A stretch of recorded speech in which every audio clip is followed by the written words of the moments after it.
Hey everybody, this is Keon from Print3D LLC, and today we're going to be making a prop for everyone's favorite magician, Dr. Strange. We're going to be creating the spell discs that he used before he conjures any spell. So without any further ado, let's get started.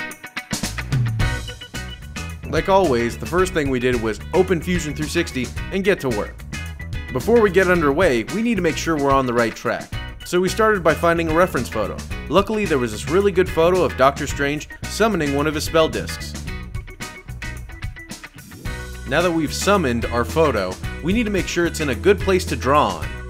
We made sure that the center of the circle is on the origin of the plane. Making sure that your photo is centered is really important, especially if you're going to be using the polygon tool. Today we're going to be using the polygon a lot because the spell discs are made of a lot of different shapes jutting out of the center. Now that everything's lined up, all we need to do is use the polygon tool and select different polygons that match the spell disc design. As you can see, we're using circles to start out to get the general shape of the disc. Then we're moving on to some squares to get some more detail. With those in place, we'll use some triangles for the center and the outer edges.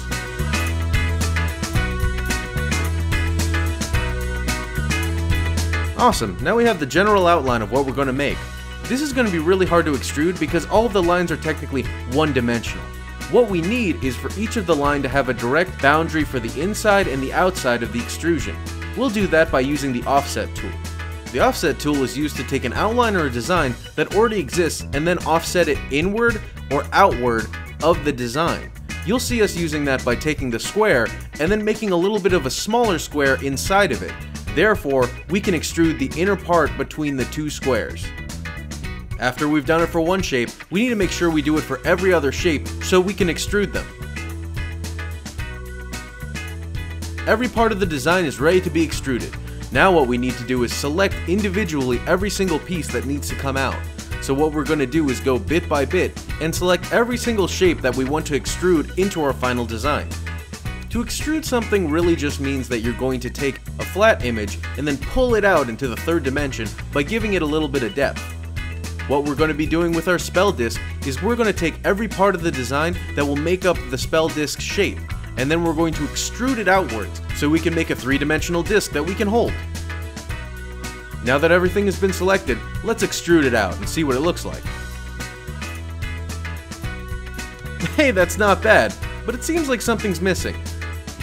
Oh hey, look at that! There's a really cool design on the outer rim of the spell disc. We might as well add that to our design and make sure it has all the fine details. We're going to be doing this by using the circular pattern tool.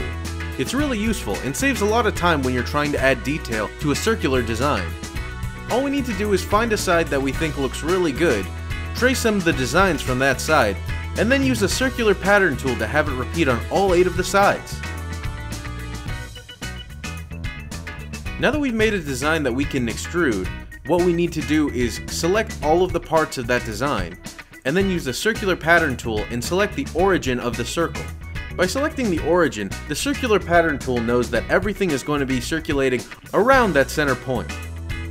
After we've put in the origin and our pattern, the only thing left is to tell the circular pattern tool that we want to repeat 8 times for all of the 8 corners of our design. After it's been copied for the 8 times, we can extrude it to join the rest of our disc. And voila! Wow, that actually looks really good. It's amazing what a small detail like that can add to an overall design. Now that we have our 3D model, let's get it ready for the printer in Cura. In Cura, all we need to do is make sure that it's going to come out in the exact way that we want. Beforehand, I measured my hand out and saw that it was about 150 millimeters from my pinky to my thumb. So what we're going to do is make the diameter of our spell disc to be 150 millimeters. After that, let's make sure that it has the depth that we want. I'm thinking that 1.5 millimeters should be just enough. And abracadabra, there it is. It's looking pretty great. But let's take a look at the layers. You'll see that since it's just a base extrusion, every single layer is the exact same. It's going to be extruding plastic over and over in the same design so that it looks two-dimensional, just like the disc does in Dr. Strange's hands. Now that everything's ready for the printer, let's see how it looks when it's printing.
Abracadabra, there it is, our finished spell disc. It's perfect for completing any Doctor Strange cosplay and really brings everything together.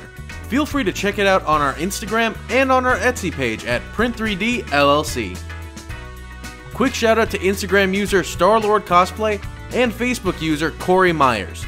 On Monday we posted a mysterious photo of this item and they guessed it right. Both of you are going to be getting a free Doctor Strange spell disc from Print3D LLC. If you want a chance to participate in one of our frequent giveaways, make sure to follow us on Instagram, Facebook, Twitter, and Pinterest. And don't forget to like, share, comment, and subscribe to our YouTube channel. And don't forget, have a great day and stay inspired.